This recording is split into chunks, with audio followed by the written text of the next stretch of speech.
Dicas de saúde natural. Você sabia que cerca de 80% dos neurotransmissores, dos hormônios que produzem a felicidade e do seu sistema imunológico, tudo isso é produzido no seu intestino? Imagine quem tem intestino preso. Perde 80% da sua vida. Do livro Naturalmente Saudável, de Celso Zimon. Dicas de saúde natural.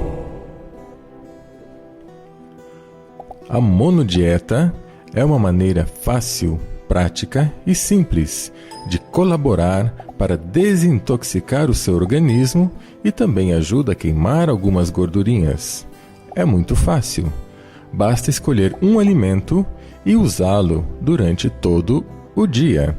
Por exemplo, escolha abacaxi e neste dia use apenas essa fruta no período da manhã, no período da tarde e no período da noite.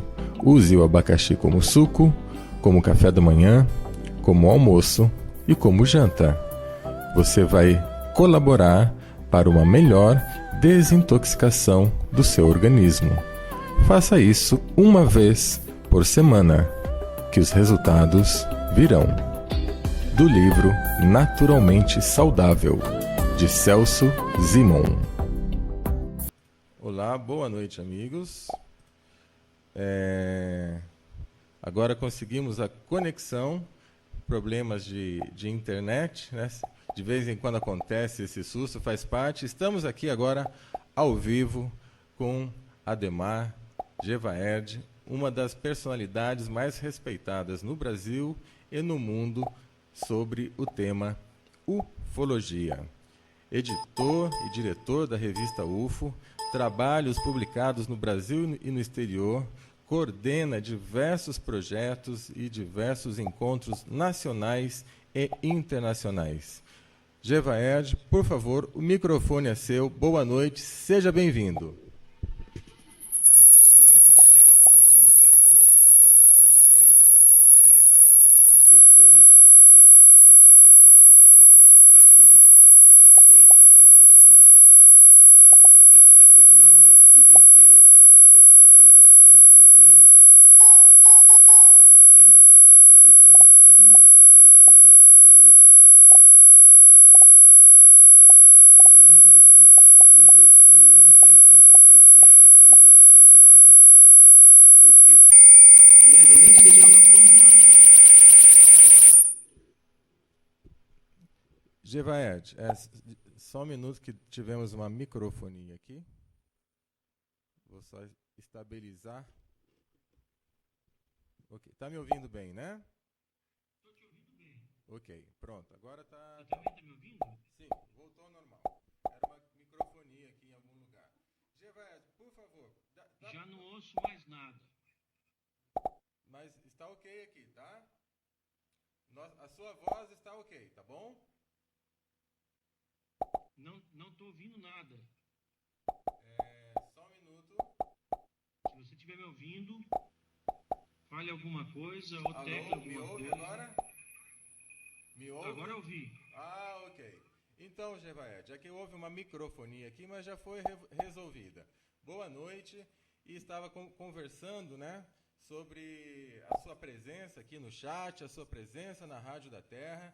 Gostaria que você, Gevaerd, contasse inicialmente um breve histórico da revista UFO, porque muitas pessoas talvez ainda não conheçam. Como está a revista UFO no Brasil, os progressos da sua edição e depois vamos para as atualidades e também perguntas dos ouvintes. Como está a revista UFO no Brasil, Gevaerd? Por favor.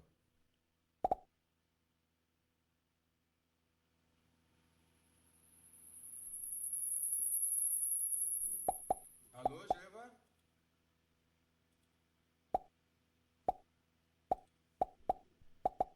Só um minuto, amigos. A conexão do Gevaerd caiu novamente, tá?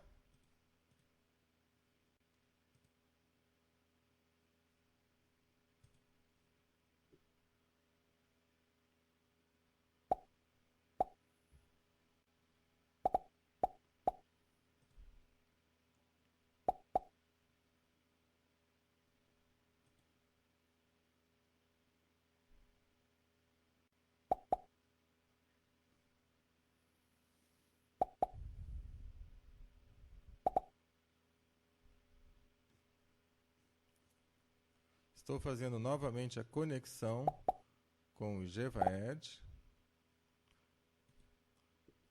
Olá, amigos.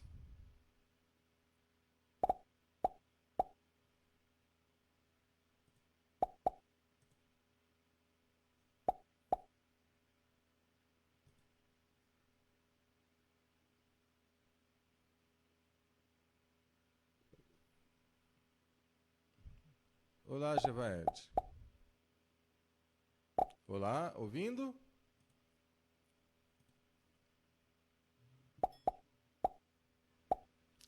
Conseguiu ouvir agora? Ok. Por algum motivo caiu novamente a conexão, tá? Mas já vou te transferir. Só um minuto, por gentileza.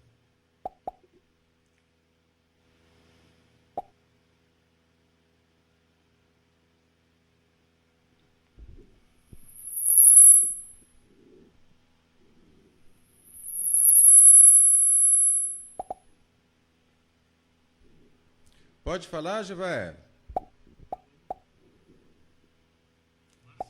Só mais um momento. A conexão ainda não foi totalmente estabelecida.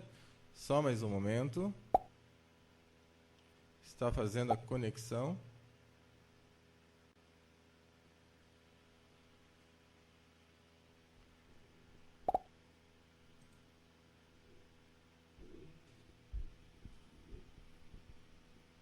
Pronto, Givaé?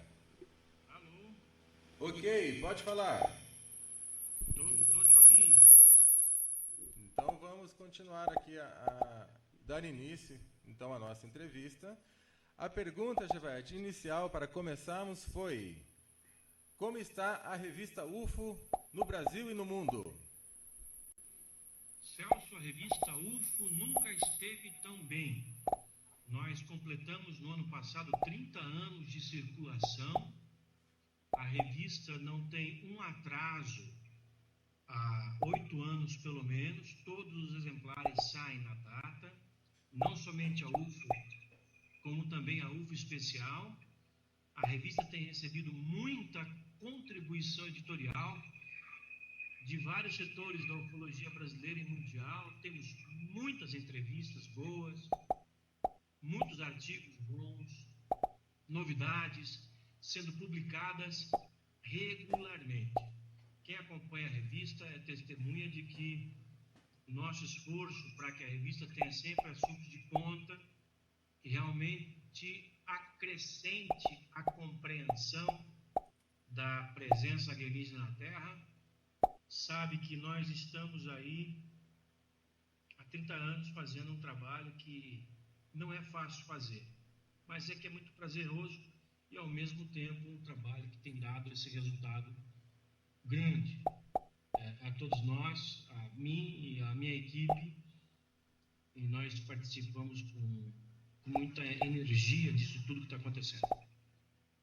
Com certeza, Gevaed. Eu acompanho, né, uma boa parte desde o início, quando era ainda o princípio do CPDV, e parabenizo você e toda a sua equipe por esse grande sucesso. Gevaed, por favor, as novidades do mundo ufológico. Eu adorei particularmente, está de parabéns a sua palestra no campus em São Paulo sobre Crop Circles. Gostaria que você falasse um pouquinho sobre as novidades do Crop Circles e as novidades do mundo ufológico. Os Crop Circles, para quem talvez não esteja familiarizado com esse termo, são os agroglifos, os círculos nas plantações, os círculos ingleses. Celso, eu considero esse fenômeno que está acontecendo no Brasil desde 2008 como um dos mais sérios e de profundas consequências da ufologia mundial.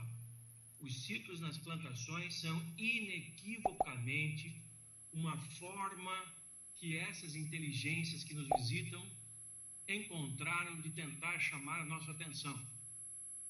Essas figuras são sinais, são mensagens cifradas de maneira geométrica ou aritmética, trigonométrica, que nós ainda precisamos conhecer e decifrar. Tirando isso, a ufologia hoje vai bastante bem, porque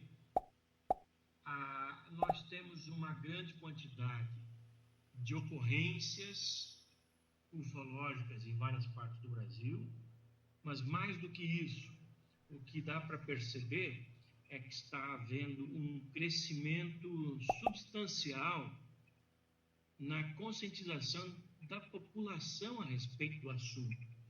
A sociedade, de maneira geral, no Brasil e no exterior, pelo menos nos países razoavelmente mais avançados,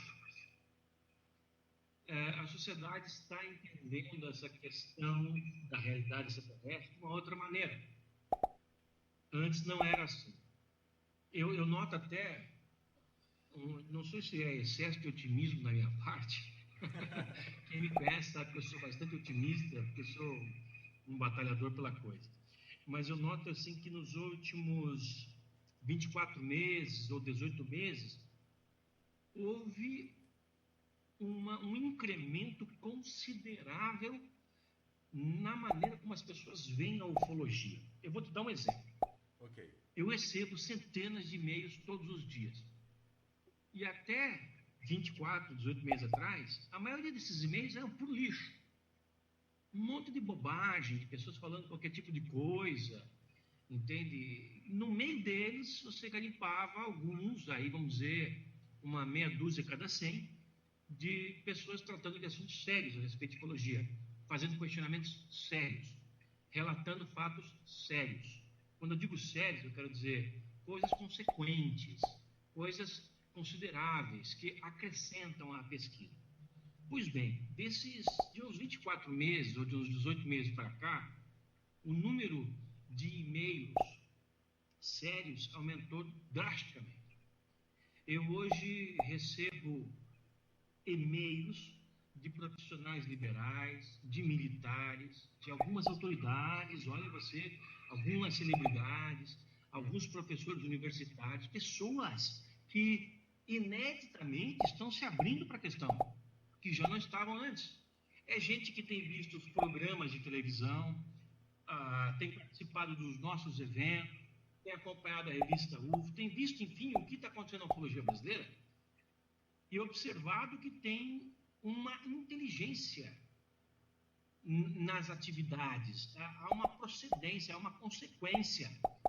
O trabalho sendo realizado hoje pelos ufólogos brasileiros é sério e assim tem sido visto pela sociedade.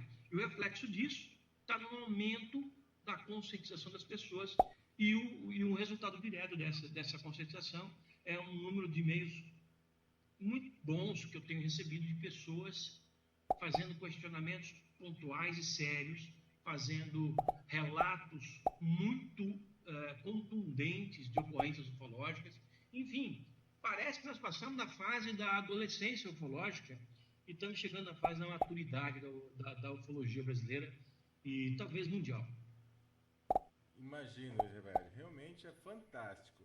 E dentro desses relatórios, o que me chamou a atenção em tudo, né, falando agora especialmente dos agroglifos, foi aquela parte em que você relatou que o celular funcionava dentro do agroglifo aqui no Brasil e você esteve lá e fez a filmagem. Como que foi isso?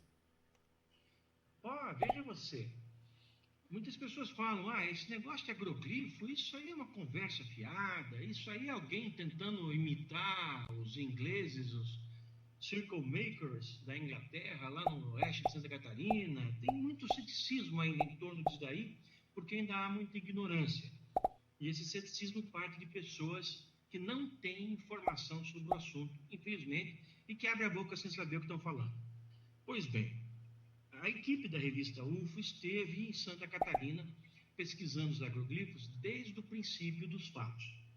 E nós fizemos aqui as mesmas experiências que foram feitas quando os agroglifos surgiram na Inglaterra, no começo dos anos 80, final dos anos 70. E lá para os anos 90, na Inglaterra, se descobriu que havia um fenômeno muito interessante conectado aos agroglifos, que é o funcionamento de celulares dentro das figuras em locais onde não há cobertura telefônica. Esse era o caso de Ipuaçu, no oeste de Santa Catarina, em 2008 e 2009, nos 2 primeiros anos dos agroglifos. Nessa ocasião, nenhuma das cidades daquela micro-região tinha cobertura celular. Nem Oi, nem TIM, nem Vivo, nem Claro, nem Nextel, nem nada. No entanto, você ia a Ipuaçu, não falava no celular porque ali não pegava, mas chegava no círculo, entrava no círculo e o seu celular funcionava. Eu fiz ligações e recebi ligações de dentro de um agroglifo em Ipuaçu. Eu só pisei na bola, Celso, se me permite a colocação dessa maneira, por favor, de não ter me lembrado depois de checar na conta telefônica se aquelas ligações foram cobradas. Opa! Eu imagino que deve ter sido, porque entrou no sistema.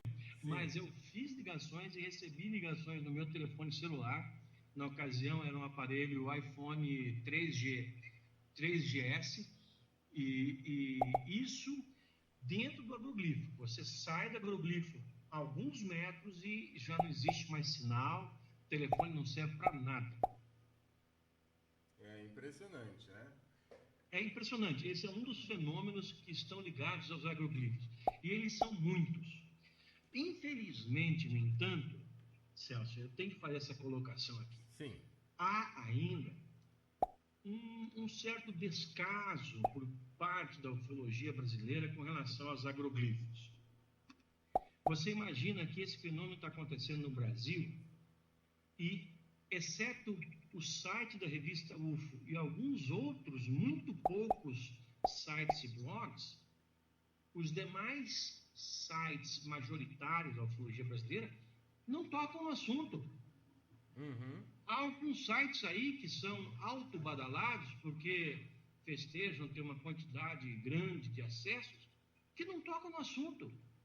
Não mencionam os agroglifos, ou quando mencionam apenas reproduzindo matérias que saíram nos jornais de Santa Catarina. E olha, tem que se frisar que quase todas elas são geralmente céticas com relação ao assunto, por parte de uma ignorância aí da imprensa que não está entendendo o que está acontecendo. Só que a imprensa a gente não pode culpar, porque a imprensa, vamos dizer, tem outras prioridades do que entender de agroglifos. Mas os ufólogos, esses não. Esses têm como prioridade entender dos agroglifos. E eu insisto nisso. Há um descaso, há um desinteresse, tirando a equipe da revista UFO e alguns muito poucos pesquisadores. Ninguém mais foi a Santa Catarina, nesses anos todos, pesquisar os agroglifos. Isso é algo inexplicável e profundamente lamentável, porque estamos tendo no Brasil uma ocorrência da magnitude dos agroglifos, que eu diria, sem sombra de dúvida nenhuma, que são o fenômeno mais importante para a ufologia brasileira depois do caso Varginha, e ainda assim a ufologia brasileira está deitada em berço esplêndido, não está prestando atenção nesses fenômenos, não está acompanhando, não está se interessando. Inclusive ufólogos que se dizem interessados pelos agroglifos, estão habituados a ler sobre o que acontece na Inglaterra. E o fato acontece aqui agora em Santa Catarina, no oeste de Santa Catarina, e esses pesquisadores não estão dando importância para as ocorrências. Impressionante, né, Gervaed? Então, aproveitando, eu quero já deixar aqui, Gervaed, o seguinte: eu não sei se existe alguma rádio que tenha programas semanais sobre ufologia. Eu quero deixar a casa Rádio da Terra aberto para você e para a sua equipe. Eu sei que vocês não têm tempo, eu sei que vocês são muito corridos. Caso não tenham pessoas que possam transmitir informações sobre crop circles, vamos fazer no bom sentido, um pacto hoje que a Rádio da Terra vai ajudar na divulgação disso para o mundo. Eu me comprometo a vocês passando, dados, eu vou divulgando isso. Se vocês não puderem fazer em entrevistas ou enviando algum áudio, me comprometo agora, ao vivo, no ar, a vocês enviando informações, me deixando posicionado. Eu faço esse papel na Rádio da Terra toda quarta-feira. Tá ok? Ótimo, muito obrigado, Celso. Nós precisamos de toda a divulgação possível. Então, é um Isso as pessoas têm que comprometimento. ver que é em benefício da ufologia brasileira, Sim, sim. da ufologia em geral, do conhecimento da questão ufológica, do conhecimento profundo da realidade ufológica. Há inteligências que estão no nosso meio ambiente, interagindo conosco de uma maneira muito direta, que é através desses fenômenos das plantações, que são evidentes sinais. Ignorar isso é um erro enorme e inconsequente. Geva Ed, aproveita. Geva, né? Desculpa, gente, é que nós Pode me chamar de acostumamos, Geva. às vezes, né, o costume. Professor Geva Ed, tem que ser assim para ficar. Pode me chamar de Geva, Celso. Obrigado. Eu vou aproveitar, junto da nossa conversa, da nossa entrevista, vou também colocando algumas perguntas que os ouvintes já estão aqui fazendo várias, tá? Uma delas, se não me engano, foi o Wagner. Geved, por que eles não descem de uma vez, ao invés de ficar fazendo crop circles? É uma pergunta interessante, né? O que você tem a dizer sobre isso? Eu também quero essa resposta, Wagner. Eu vou lá para o oeste de Santa Catarina, fico olhando o céu a noite inteira para ver se eles aparecem e dão o sinal, mas não dão. Aí eu viro as costas e vou embora. Quando eu vejo no dia seguinte, tem uma marca na plantação, feita em plena luz do dia. Por que eles não aparecem de uma vez? Eu também quero saber isso. Entende? Mas é claro que a gente tem suposições com relação à resposta disso, né? Correto. É que nós estamos ainda numa fase ainda muito preliminar desse contato com eles. Eles não têm ainda como interagir conosco, não vai ser assim. Eles não vão baixar na esquina ali, não vão descer no centro de uma grande cidade, seja qual for, em qualquer país que seja, não vai ser dessa maneira. Nós somos uma sociedade ainda conturbada. Imagine você que nós somos 7 bilhões de seres humanos, dos quais 2 bilhões passam fome e 1,5 bilhão está em guerra.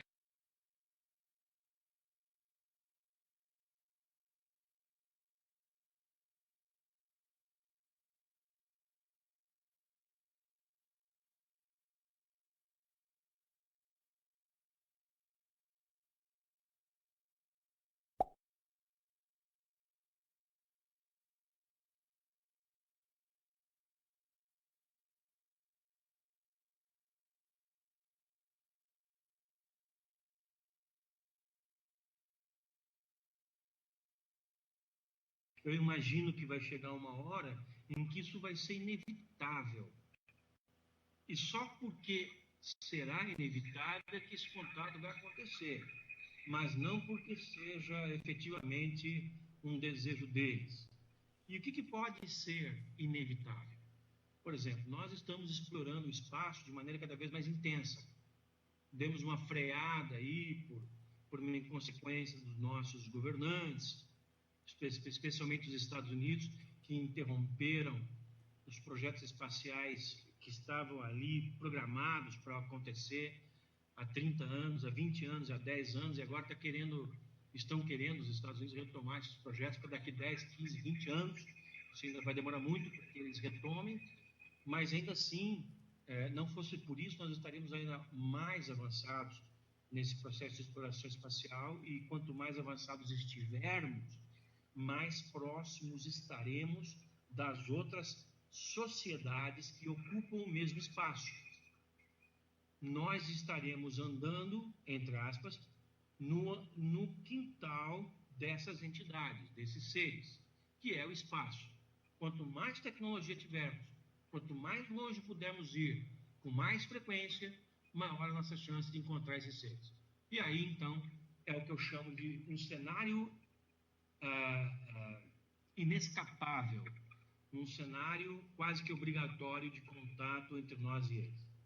Isso, claro, tirando, eu acho que eu já estou respondendo perguntas de outros ouvintes também. Okay. Isso, claro, tirando, evidentemente, outras situações, como, por exemplo, a de que esses seres já estão em contato com algumas das nossas autoridades há décadas.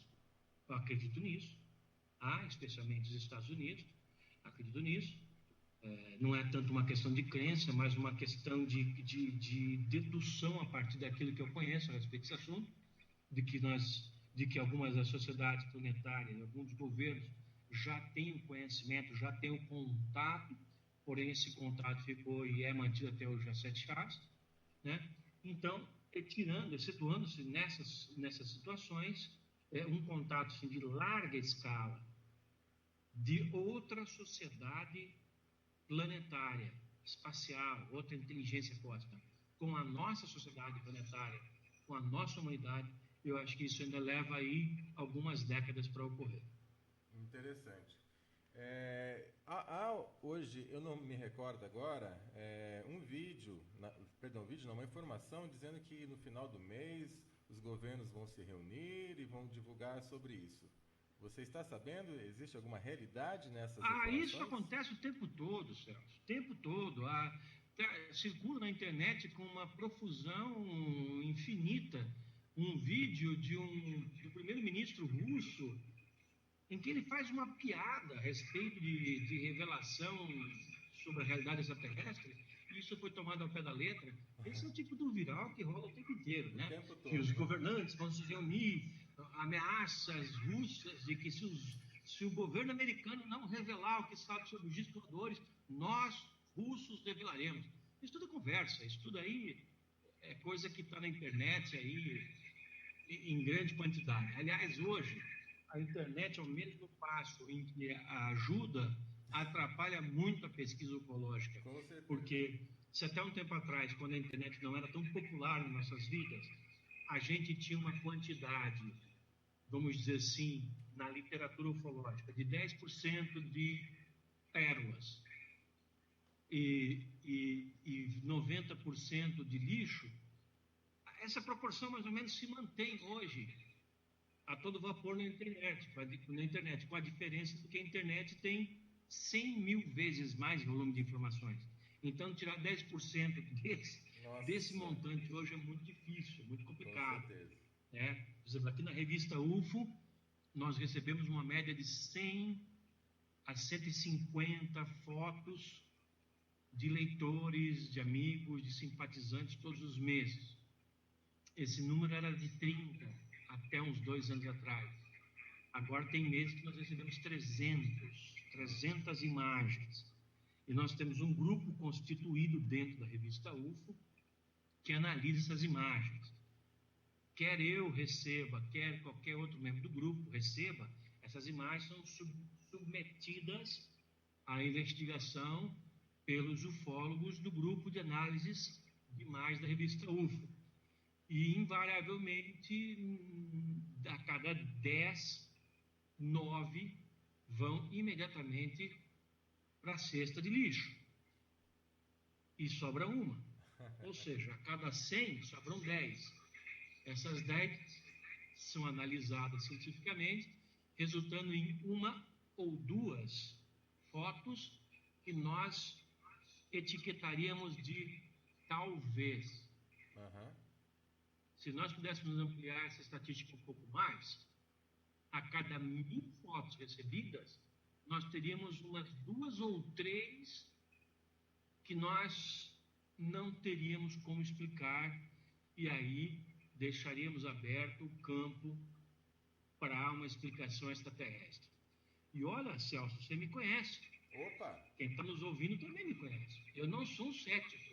Eu tenho um rigor no meu trabalho de pesquisa, até porque, como formador de opinião nessa área, editor da revista mais antiga do mundo sobre ufologia, eu tenho que ter rigor, eu tenho que ter critérios. Mas a coisa que eu mais gostaria é que, em vez de nós termos 2 ou 3 fotografias a cada 1000, nós tivéssemos 20 ou 30, ou 200 ou 300, mas não temos, infelizmente, essa é a realidade. Mas não importa, Celso, porque uma a cada 10.000, a cada 1.000.000, já está ótimo. Uma única fotografia provando a existência de ufólogos já está muito bom. Com certeza. Mas é claro que a estatística é muito maior do que essa. Nós temos muito mais do que uma, nós temos muito mais do que 10, nós temos muito mais do que 100. E eu costumo dizer em debates com céticos por aí que nós temos milhares de imagens, né, em todo o mundo que foram analisadas, que foram tiradas de outras inúmeras milhares de imagens, e que são positivamente indicação da presença alienígena em nosso planeta. Maravilha. Vou aproveitar que o seu tempo é curto, passar mais perguntas aqui dos ouvintes, porque a coisa está pegando fogo no chat. Então, que bom. Vou rápido, tá, meu irmão? A hora que você tiver realmente que descansar, olha, meus amigos, o Gevaed, ele está aqui, praticamente não dormiu de ontem para hoje, com o seu trabalho, com as suas pesquisas. É uma honra ter você aqui e obrigado pela sua paciência. Senhor. Então, a hora que você precisar parar, é só dar um toque. Eu vou passar a pergunta do Walter. Vamos em frente. Pergunta você sabe do Walter. que Pode falar. Eu sou 24 horas por dia dedicado a esse assunto. Então, eu moro e trabalho no mesmo lugar, que é um apartamento no 10º andar de um prédio aqui de Curitiba. Correto. Eu circulo por esse apartamento 24 horas por dia. Às vezes eu durmo 2, às vezes eu durmo 4, raramente eu durmo 6 horas por noite. E às vezes você vai me pegar aqui às 3 da madrugada respondendo e-mail, produzindo coisas. Porque são muitas as ações que nós temos que tomar hoje, Celso. Porque a ufologia é algo de extrema seriedade e de urgência. Não tem mais como a gente falar assim, vamos pegar isso no horário de expediente, das 8 às 5. Não dá.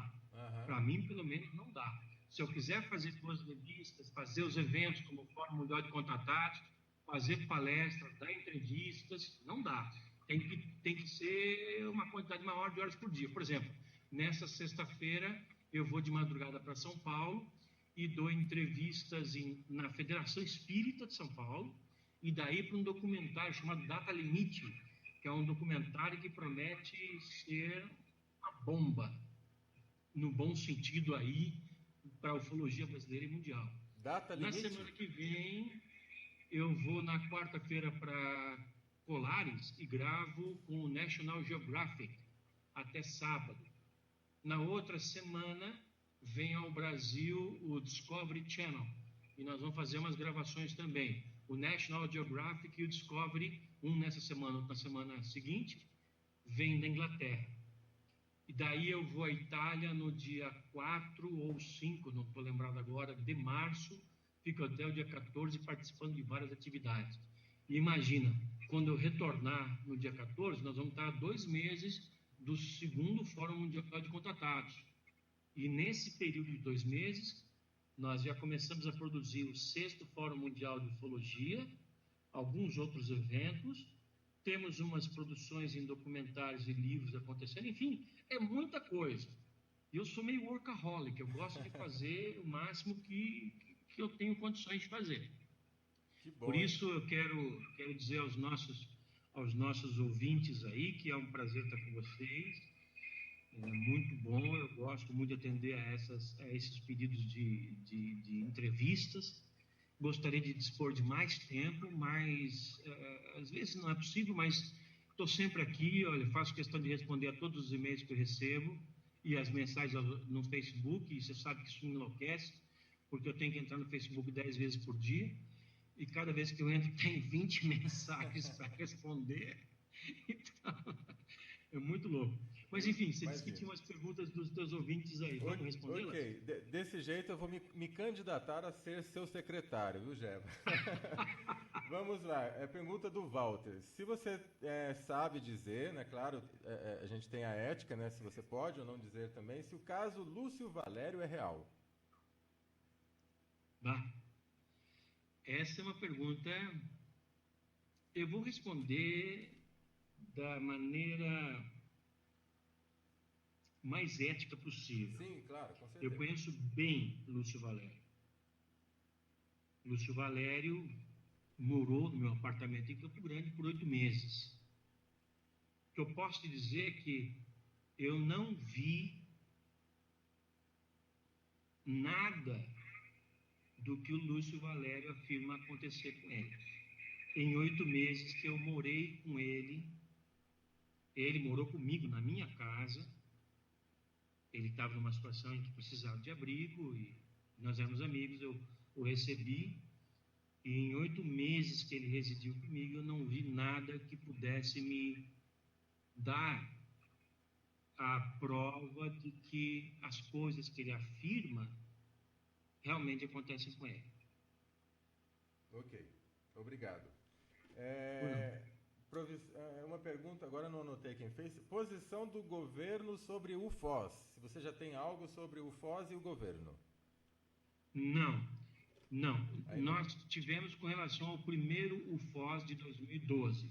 Nós fizemos a Carta de Foz do Iguaçu 2012 e mandamos para o Ministério da Defesa, protocolamos lá.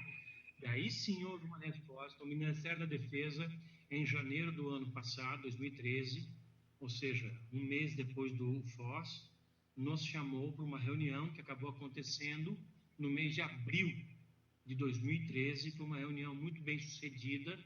Nós nos sentamos à mesa com os comandos das Forças Armadas e eles queriam saber o que nós, enfim, desejávamos.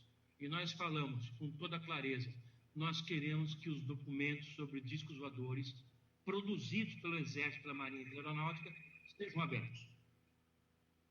E nós recebemos a promessa de que eles seriam.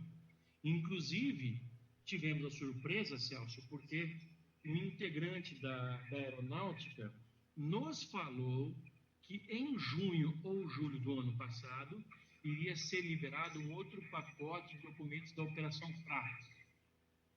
Um pacote de documentos que nós não conhecíamos, nós não sabíamos que existia. Maravilha. E que foi de livre e espontânea vontade, foi uma coisa que partiu dele, não foi uma pressão que nós fizemos, admitir que havia esse pacote, que esse pacote iria ser liberado, porém não foi ainda.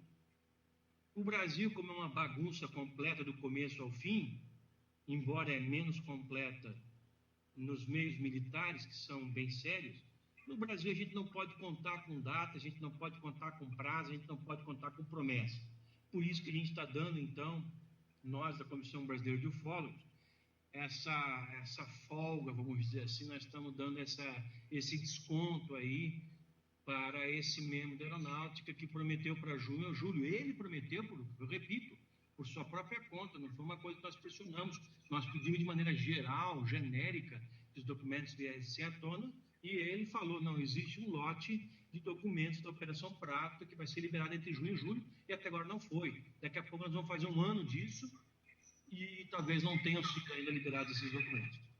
Agora, no entanto, no segundo FOS que nós fizemos no ano passado, em novembro do ano passado, em Foz do Iguaçu, nós emitimos um documento diferente. Foi a Carta de Foz do Iguaçu 2013, que o Fernando Ramalho, nosso parceiro da Comissão Brasileira de Ufólogos, de uma maneira bacana, chamou de Manifesto da Ufologia Mundial. E de fato é, porque foi assinado por 500 pessoas que estavam no Fórum Mundial de Ufologia, no FOS, lá em Foz do Iguaçu, e por quase 30 conferencistas de outras partes do mundo, representando as suas comunidades. Entre eles, algumas pessoas que são extremamente representativas nos seus países. Ou, por exemplo, Stephen Bassett, nos Estados Unidos, Stanton Friedman, no Canadá, Jaime Maussan, no México, Rodrigo Fuenzalida, no Chile, Carlos Ferguson, na Argentina, Anthony Choi, no Peru. Esses são nomes emblemáticos da ufologia brasileira, sem esquecer Nick Pope, pela Inglaterra. Todos esses representando uma audiência muito grande de ufólogos, as suas atividades, as atividades gerais da ufologia mundial, assinaram esse documento. E esse documento é uma solicitação ao Ministério de Relações Exteriores do Brasil, ao ministro embaixador do Ministério das Relações Exteriores, para que ele leve à presidente Dilma Rousseff o pedido dos ufólogos brasileiros e de outras partes do mundo para que o Brasil seja o país que reabra as discussões sobre discos voadores na Organização das Nações Unidas. Por quê? O Brasil deu exemplos fartos de ter uma militância ufológica muito organizada, muito produtiva e de resultados. Nós conseguimos, com a campanha UFOS, Liberdade de Informação Já, que os documentos do governo brasileiro viessem à tona. Para você ter uma ideia, os ufólogos argentinos estão tentando isso e não conseguem. Os ufólogos peruanos, idem. Os ufólogos colombianos, idem. Os ufólogos portugueses idem, mas nós conseguimos aqui. Então, o nosso exemplo é muito respeitado lá fora. E se nós conseguimos fazer isso a partir de uma iniciativa civil, por que não avançar um passo a mais e pedir para que o Brasil seja a nação que lidere as discussões ufológicas na ONU daqui para frente, que reabra e que lidere? Essa é a nossa grande intenção agora. E ela foi cunhada a partir do Fórum Mundial de Ufologia de 2012 e de 2013.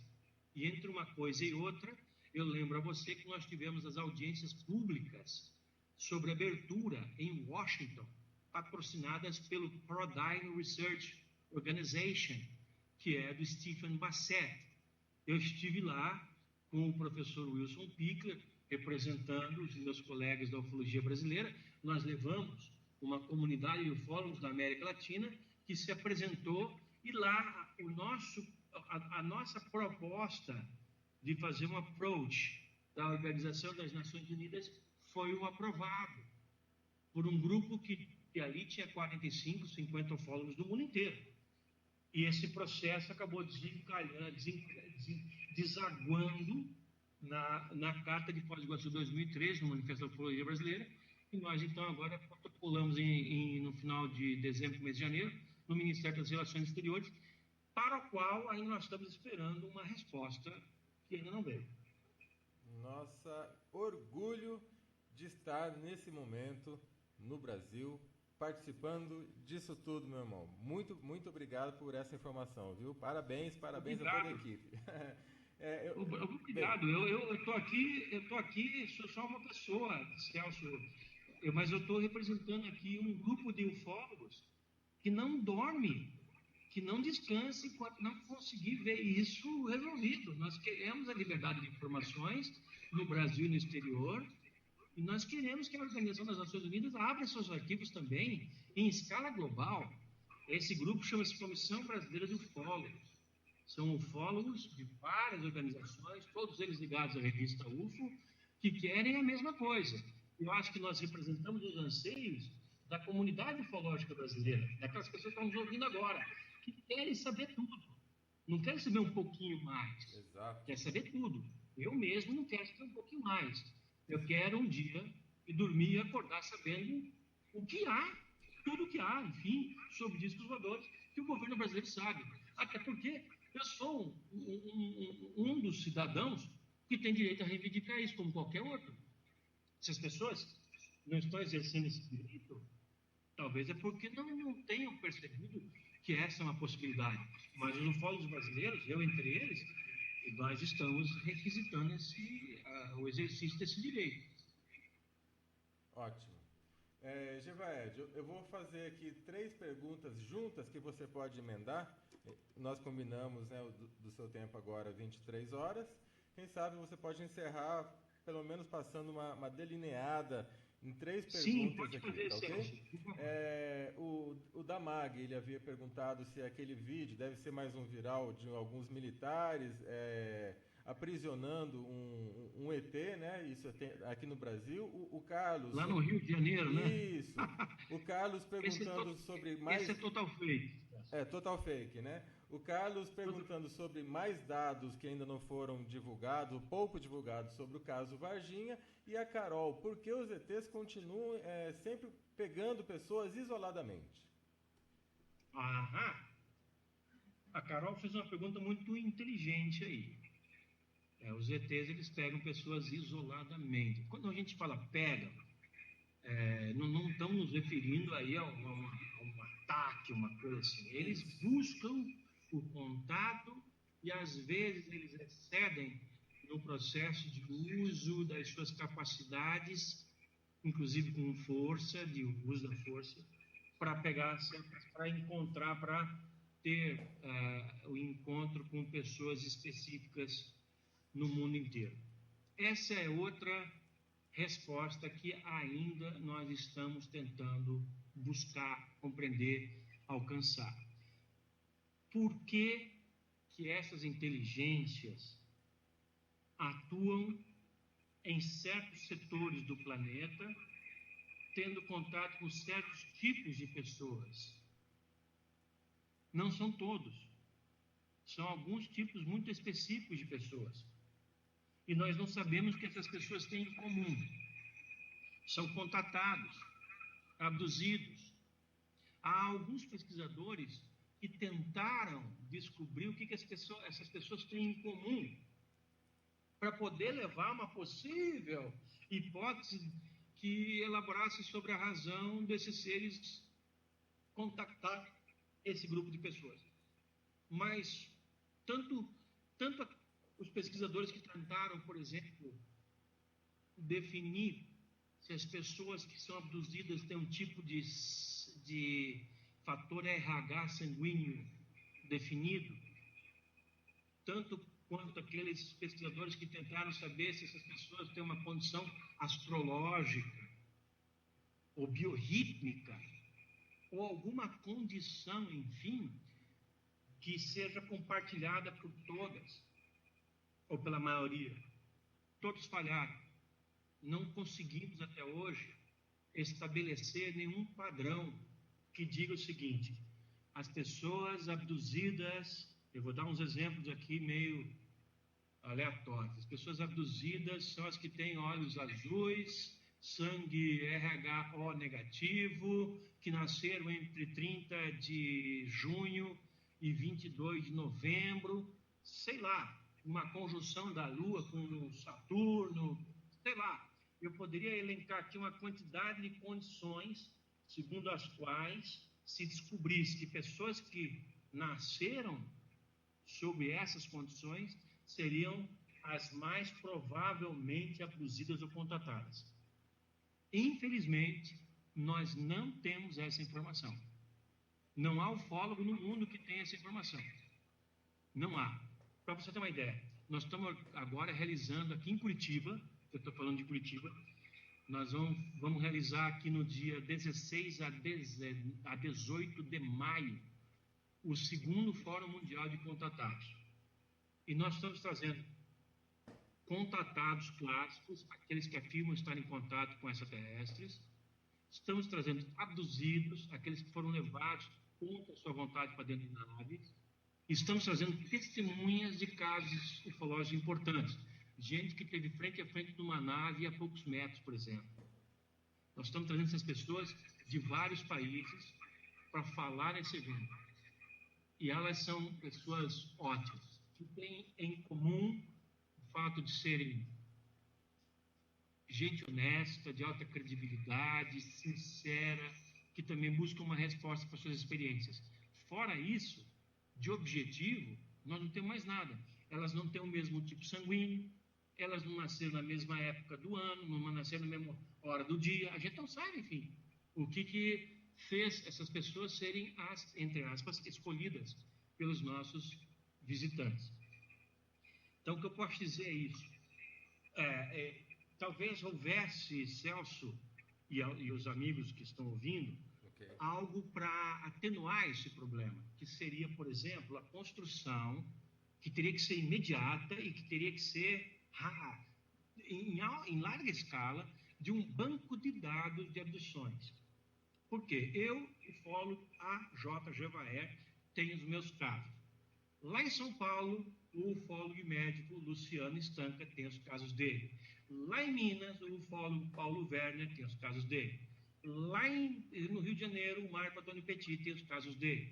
Lá em Fortaleza, fulano. Lá no Rio Grande do Sul, ciclano. Lá em Goiás, o Beltrano. Todos nós no Brasil. E se você levar isso pelo mundo afora, temos os nossos casos. Mas, infelizmente, nós, por mais que tentemos compartilhar essas informações, elas não estão sistematizadas num banco de dados. Se eu pudesse, hoje, acessar um banco de dados e colocar informações dos meus casos de abdução, e o mesmo ser feito pelos outros ufólogos do Brasil e pelos outros ufólogos do mundo, numa linguagem única, de maneira padronizada, nós poderíamos ter em tempo real, em qualquer lugar do planeta, em qualquer momento, uma informação clara de quantas abduções nós temos até aquele momento. Quantas aconteceram de manhã, de tarde, de noite, quantas aconteceram na lua nova, na lua cheia, na lua minguante, quantas aconteceram em qualquer dia da semana, Quantos aconteceram com mulheres grávidas, com crianças entre 14 e 17 anos, adolescentes, enfim, com senhores já de seus 60 e poucos anos, enfim, qualquer condição, você, como em qualquer banco de dados, você pode elencar as condições ali nas variáveis e obter um resultado. Nós não temos isso porque nós não temos esse banco de dados. E é lamentável que não exista esse banco de dados.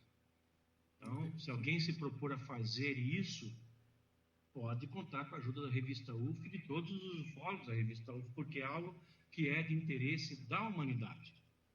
É um grande trabalho, hein? Um grande trabalho mesmo.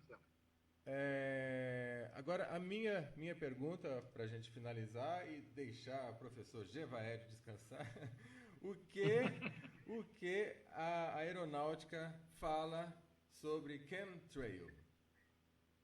Não fala, né? O que a aeronáutica não fala e o que a revista UFO fala sobre chemtrail? Bem, os chemtrails não estão ligados diretamente à ufologia. Não tem nenhum UFO produzindo aquilo ali. Mas estão ligados indiretamente e até intrinsecamente à ufologia. Por quê? Da mesma maneira que os governos omitem informações sobre UFOs, eles omitem informações sobre experimentos que eles estão fazendo na nossa atmosfera, que são os chemtrails.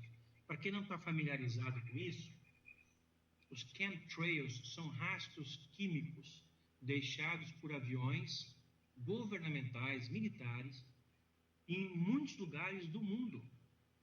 Diferente dos contrails, que são os rastros de aviões causados pelas turbinas desses aviões, os chemtrails, de CHEM, inicial de chemistry, de química.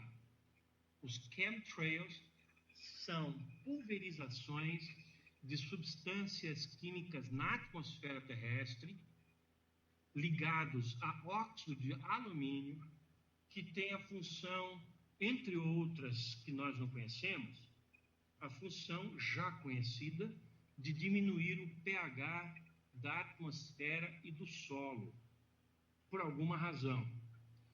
Os chemtrails são raros no Brasil, embora no ano passado, em cima da minha casa, aqui no meu apartamento, eu vi os chemtrails em Curitiba às 6 horas da tarde de um certo dia de semana. É passado um mês disto, indo para o Rio Grande do Sul, de carro, pela BR-101, na divisa entre o Paraná e Santa Catarina, eu vi mais um foco de chemtrails, coisa rara. Aquela é uma região onde esses fenômenos acontecem. A região de Itapuá, Joinville, São Francisco do Sul, Jaraguá do Sul, Blumenau, Pomerode. Por alguma razão, essas pulverizações acontecem ali, no Brasil. Mas, nos Estados Unidos, esse fenômeno já acontece há 25 anos. E com altíssima intensidade. E quando eu chamo fenômeno, na realidade, não é nada natural, não. É produzido pelo ser humano. Há dentro desses aviões, militares, pulverizando na atmosfera substâncias químicas, que podem ter um efeito que nós ainda não conhecemos. Os chemtrails estão na Europa, eles são relatados com bastante regularidade na Holanda, na Hungria, na Alemanha, na Itália, com protesto dos governos envolvidos. Por exemplo, os franceses têm problemas de chemtrails e eles protestam, eles querem saber quem está jogando aquilo ali. A suposição é de que sejam americanos e ingleses, que sempre atuam juntos, inclusive no acobertamento ecológico. No Japão, na Austrália, os chemtrails estão presentes. Eles são realmente uma pulverização tóxica que vai trazer resultados, eu acredito que no médio a longo prazo, determinantes para o futuro da humanidade. Por que eles são feitos, eu não sei. Mas não deve ser coisa boa, Celso, porque a partir do momento em que o governo americano pulveriza o céu da Califórnia, como eu vi, com dezenas e dezenas de rastros químicos simultâneos, e milhares de pessoas ligam para o governo da Califórnia para os militares e perguntam: o que vocês estão fazendo? E não recebem resposta, é porque não pode ser coisa boa.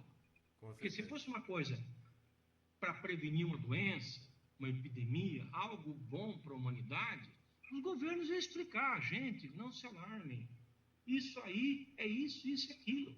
Os chemtrails são assim, assim, assado.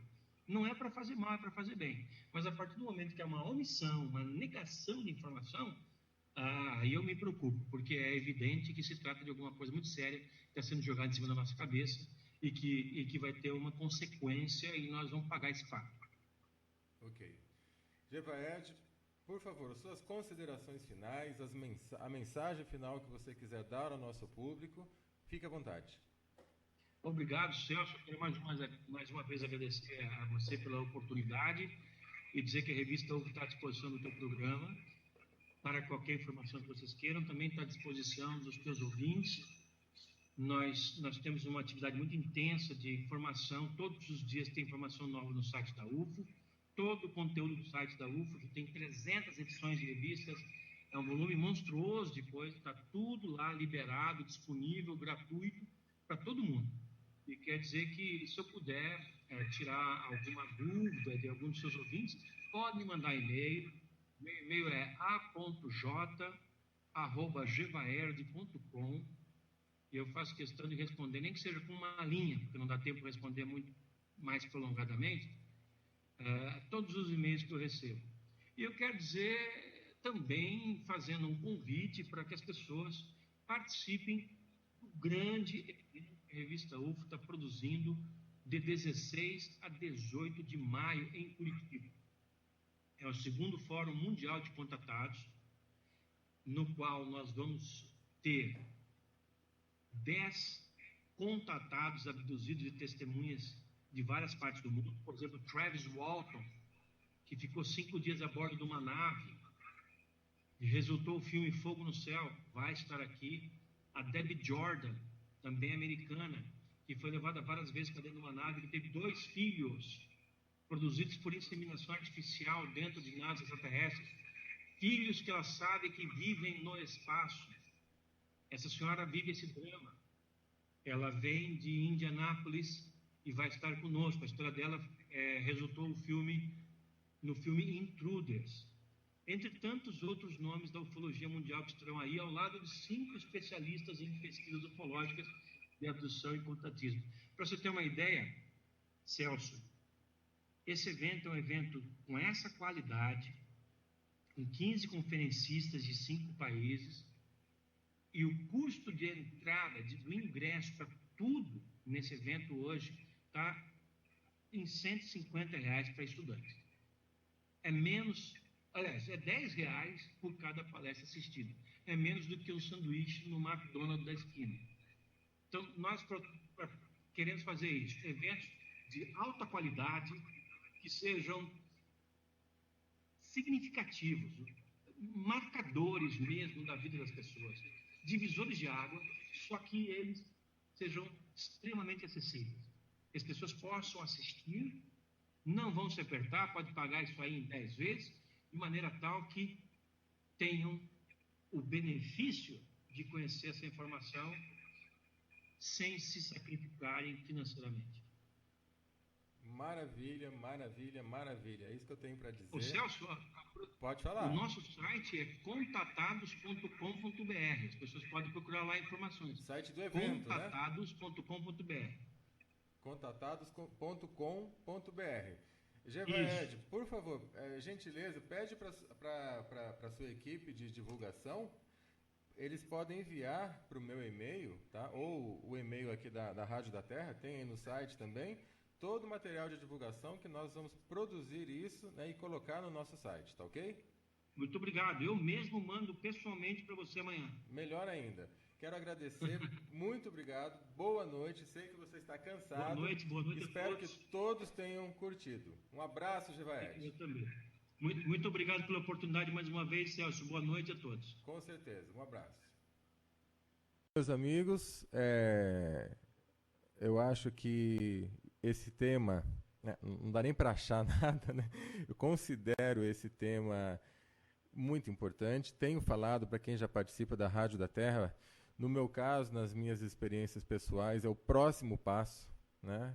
Eu até coloco que o assunto ufologia, né, alien, é o próximo passo da humanidade, e o Gevaed, com a entrevista hoje, com esse bate-papo, né, ele só veio a carimbar isso cada vez mais, e é isso. Não vou falar, porque já está falado. Na quarta-feira que vem, aí a gente comenta mais alguma coisa, né? Toda quarta-feira falamos sobre ufologia, quinta-feira espiritualidade, terça-feira medicina natural. Aí no site da Rádio da Terra vocês têm a programação, e durante o dia, enquanto nós não... É uma rádio nova, né? Enquanto nós não temos ainda diversos programas, ficam tocando músicas diferenciadas, músicas alternativas, vamos assim dizer. Boa noite a todos, eu vou acompanhar um pouquinho o chat aí junto com vocês, se eu puder ajudar em alguma coisa, fico à disposição. Vou fazer a quebra aqui da transmissão ao vivo, então o site vai ficar alguns segundos sem música, mas já volta já a música, que é o tempo de link que leva, tá bom? Muito obrigado, espero que vocês tenham gostado, e vou agora participar um pouquinho do chat junto com vocês.